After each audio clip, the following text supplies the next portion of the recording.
యమన్లో multifold crisis తాండవిస్తోంది. మీకు ఒకవైపు అంతర్యుద్ధం, civil war, మరోవైపు యమన్ ఎకానమీ దెబ్బతిని ఉంది, ఇన్ఫ్రాస్ట్రక్చర్ ధ్వంసమై ఉంది. యమన్లో ఫెమైన్ లైక్ కండిషన్స్, క్షామం లాంటి పరిస్థితులు ఉన్నాయి. వివిధ దేశాలు తమ తమ ప్రయోజనాల కొరకు ఆపరేట్ చేస్తున్నారు.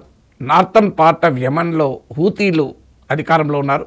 2014లో యమన్ క్యాపిటల్ సానాతో సహా నార్థన్ పార్ట్ను హూతీలు క్యాప్చర్ చేసుకున్నారు. హూతీలకు ఇరాన్ మద్దతుగా ఉంటుంది. ఇక సదరన్ యమన్లో ప్రెసిడెన్షియల్ లీడర్షిప్ కౌన్సిల్ నాయకత్వంలో ప్రభుత్వము సౌదీ అరేబియా మిలిటరీ కోయలేషన్ మద్దతుతో పనిచేస్తూ వచ్చింది. సౌదీ అరేబియా యమన్లకు మధ్య చాలా కాలం ఘర్షణలు జరిగాయి. ఒక దశలో సౌదీ అరేబియన్ హూతీలకు మధ్య, హూతీలు సౌదీ అరామ్కో ఆయిల్ కంపెనీపై కూడా దాడి చేశారు. కానీ సౌదీ అరేబియాకు ఇరాన్కు మధ్య, చైనా మధ్యవర్తిత్వంతో డీల్ కుదిరాక కాస్త సౌదీ హూతీల మధ్య ఘర్షణ కూడా చల్లబడింది. ఈ సదరన్ యమన్లో ఉన్నటువంటి ప్రెసిడెన్షియల్ లీడర్షిప్ కౌన్సిల్ ప్రభుత్వానికి సౌదీ మిలిటరీ కోalition మద్దతుగా ఉండగా, ఈ మిలిటరీ కోalitionలో యుఏఈ కూడా ఉంది. కానీ ఈలోగా సౌత్ యమన్లో ఉన్నటువంటి ప్రభుత్వానికి వ్యతిరేకంగా, సౌత్ యమన్లో ఇది ఇంటర్నేషనల్లీ రికగ్నైజ్డ్ గవర్నమెంట్, దీనికి వ్యతిరేకంగా సదరన్ ట్రాన్సిషన్ కౌన్సిల్ అని వేర్పాటువాద సంస్థ మొదలైంది. ఇది సౌత్ యమన్ను సెపరేట్ కంట్రీగా చేయాలి అని 1990 కన్నా ముందు సౌత్ యమన్ సెపరేట్ కంట్రీగా ఉండే కనుక సౌత్ యమన్ను స్వతంత్ర దేశంగా ప్రకటించాలి అంటూ సదరన్ ట్రాన్సిషన్ కౌన్సిల్ తమ యాక్టివిటీ, మిలిటరీ యాక్టివిటీ మొదలుపెట్టింది. ఇటీవల సదరన్ ట్రాన్సిషన్ కౌన్సిల్ యుఏఈ మద్దతుతో ఏకంగా ప్రభుత్వ బలగాలను ఓడిస్తూ ప్రెసిడెన్షియల్ లీడర్షిప్ కౌన్సిల్ అధికారిక ప్రభుత్వ కంట్రోల్లో ఉన్న కీలకమైన ప్రాంతాల్ని సదరన్ ట్రాన్సిషన్ కౌన్సిల్ క్యాప్చర్ చేసుకుంది. ఒక దశలోనైతే సౌత్ యమన్ను పూర్తిగా క్యాప్చర్ చేసుకునే దశగా సదరన్ ట్రాన్సిషన్ కౌన్సిల్ వెళ్ళింది. సదరన్ ట్రాన్సిషన్ కౌన్సిల్ ఇటీవల కూడా ప్రకటించింది, 2 ఏళ్లలో సౌత్ యమన్ ఏర్పడుతుంది, దీనికి అడ్డుపడితే వెంటనే మేము సౌత్ యమన్ సెపరేట్ కంట్రీ ఏర్పాటు చేసుకుంటామని. ఈ దశలో సదరన్ ట్రాన్సిషన్ కౌన్సిల్ కోసమని యుఏఈ సరఫరా చేసినట్టుగా ఆరోపించబడుతున్న ఆయుధాలు సదరన్ ట్రాన్సిషన్ కౌన్సిల్ ఆధీనంలో ఉన్న సౌత్ యమన్ ప్రాంతానికి చేరాయి. వెంటనే సౌదీ అరేబియా ఆ పోర్టు పైన దాడి చేసి ఆ ఆయుధాల కన్సైన్మెంట్ పైన అటాక్ చేసింది. సౌదీ అరేబియా ఆరోపణ ఏంటంటే యుఏఈ పంపించిన ఆయుధాలు ఇవి సదరన్ ట్రాన్సిషన్ కౌన్సిల్కు, వీరు తమ మిలిటరీ కోalition మద్దతుతో పనిచేస్తున్న ప్రెసిడెన్షియల్ లీడర్షిప్ కౌన్సిల్ పైన పోరాటం చేస్తున్నారు కనుక దీన్ని అంగీకరించే ప్రసక్తే లేదు. యమన్ విడిపోకూడదు, సౌత్ యమన్, నార్త్ యమన్గా యమన్ మొత్తం ఒకే దేశంగా ఉండాలి, ఎందుకంటే తమ దేశ భద్రతకు ఇది ముప్పుగా వాటిల్లుతుంది అని సౌదీ అరేబియా రంగంలోకి దిగింది. యునైటెడ్ అరబ్ ఎమిరేట్స్ని హెచ్చరించింది, సౌదీ అరేబియా హెచ్చరించింది, Saudi Arabia backed government presidential leadership council ప్రభుత్వం కూడా హెచ్చరించింది. దీంతో సౌదీ అరేబియా బలగాలు కూడా రంగంలో దిగాయి. సౌదీ అరేబియా ఎయిర్ ఫోర్స్ యుద్ధ విమానాలు ఒకవైపు సదరన్ ట్రాన్సిషన్ కౌన్సిల్ టార్గెట్ల పైన బాంబింగ్ చేస్తుంటే అధికారిక ప్రభుత్వ ప్రెసిడెన్షియల్ లీడర్షిప్ కౌన్సిల్ తాను కోల్పోయిన ప్రాంతాన్ని తిరిగి ఆక్రమించుకోగలిగింది. యుఏఈ సౌదీ అరేబియా హెచ్చరికల తర్వాత మేము దీన్ని యమన్ నుంచి పూర్తిగా ఉపసంహరించుకుంటామంటూ వాళ్ళు వెళ్ళిపోయారు. ఇక అనివార్య పరిస్థితుల్లో సదరన్ ట్రాన్సిషన్ కౌన్సిల్ నాయకత్వాన్ని సౌదీ అరేబియాతో చర్చలకు బయలుదేరింది. కానీ ఈలోగా సదరన్ ట్రాన్సిషన్ కౌన్సిల్ను నాయకత్వం వహిస్తున్న చీఫ్ సౌదీ అరేబియాకు వెళ్ళే విమానం ఎక్కలేదు. తర్వాత వార్తలు వచ్చేంటంటే అతను యునైటెడ్ అరబ్ ఎమిరేట్స్కు వెళ్ళిపోయాడు.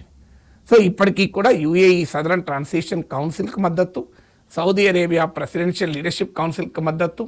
సౌదీ అరేబియా సహకారం లేకపోతే ఇప్పటికీ సదరన్ ట్రాన్సిషన్ కౌన్సిల్ ప్రభుత్వాన్ని బలగాలను ఓడించి సౌత్ యమన్ ఇండిపెండెంట్ కంట్రీగా ప్రకటించుకునేది. యుఏఈ విత్డ్రా అయ్యి సౌదీ అరేబియాతో ఘర్షణ పెట్టుకోలేక యునైటెడ్ అరబ్ ఎమిరేట్స్ విత్డ్రా అయింది. కానీ యుఏఈ మద్దతు ఇప్పటికీ సదరన్ ట్రాన్సిషన్ కౌన్సిల్కే ఉందని అంటున్నారు. ఇక సౌదీ అరేబియాకు చేరిన STC southern transition council delegation మేము ఆ సంస్థనే మూసేస్తున్నట్టుగా ప్రకటించారు.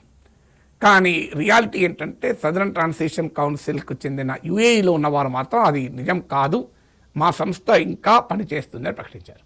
దీంతో నార్థన్ యమన్లో హూతీలు, సదరన్ యమన్లో Saudi backed presidential leadership council, UAE పరోక్ష ప్రత్యక్ష మద్దతు కలిగిన సదరన్ ట్రాన్సిషన్ కౌన్సిల్ ఇప్పుడు యమన్ను ఒక రకంగా ముడుముక్కలాట ఆడుతున్నాయి. సో ఇప్పటికీ తాత్కాలికంగా బ్యాటిల్ ఫీల్డ్ అడ్వాంటేజ్ రావచ్చు. ఒక దశలో సదరన్ ట్రాన్సిషన్ కౌన్సిల్కి వచ్చింది. సౌదీ అరేబియా రంగ ప్రవేశంతో మీకు ఈ ప్రెసిడెన్షియల్ లీడర్షిప్ కౌన్సిల్ మళ్ళీ పైచేయి సాధించింది. కానీ ఈ సిచ్యువేషన్ మాత్రం వొలటైల్గానే కొనసాగుతుంది.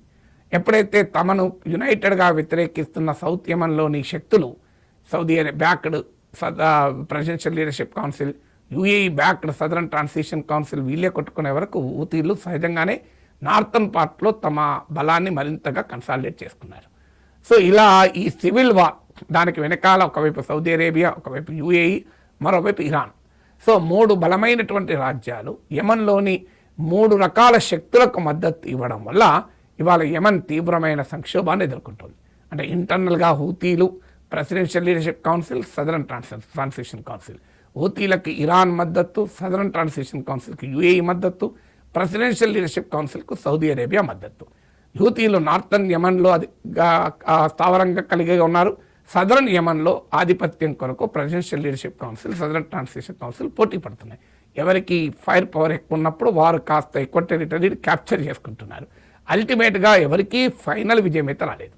సో సదరన్ యమన్లోని ఫోర్సెస్ డివైడ్ అయి ఉండడం హూతీలకు నార్థన్ యమన్లో బలాన్ని పెంచుతున్నాయి. ఇప్పటికైనా దీనికి పరిష్కారం ఏంటంటే సదరన్ సౌదీ అరేబియా, యుఏఈ, ఇరాన్లు కలిసి అటు హూతీలను, ఇటు ప్రెసిడెన్షియల్ లీడర్షిప్ కౌన్సిల్ను, ఇటు సదరన్ ట్రాన్సిషన్ కౌన్సిల్ ముగ్గురిని కూర్చుండబెట్టి ఒక నెగోషియేటెడ్ సెటిల్మెంట్, ఒక federal Yemen, united federal Yemen ఏర్పాటు చేయడం తప్ప పరిష్కారం లేదు. ఎందుకంటే లేకపోతే యమన్ 2 దేశాలుగైనా విడిపోతుంది. పోనీ అప్పటికైనా పరిష్కారం ఉంటుంది అంటే అప్పటికీ సివిల్ వార్ తప్పదు. సో అన్లెస్ ఒక ఫెడరల్ యమన్ ఏర్పాటు చేసే దిశగా కనుక 3 దేశాలు ఇక్కడ ఎక్స్టర్నల్ ప్లేయర్స్గా ఉన్న సౌదీ, యుఏఈ, ఇరాన్లు ఏకాభిప్రాయానికి వస్తే తప్ప సాధ్యం కాదు. లేకపోతే తమకున్న మిలిటరీ అడ్వాంటేజ్ దొరికినప్పుడు, టాక్టికల్ అడ్వాంటేజ్ దొరికినప్పుడు ఒకరిపైన ఒకరు ఆధిపత్యాన్ని చెలాయిస్తారు. అల్టిమేట్గా యమనీస్ ప్రజలు మాత్రం ఈ అంతర్యుద్ధం వల్ల క్షామ పరిస్థితుల్ని, ఆర్థికపరమైన విధ్వంసాన్ని ఎదుర్కోవాల్సి వస్తుంది.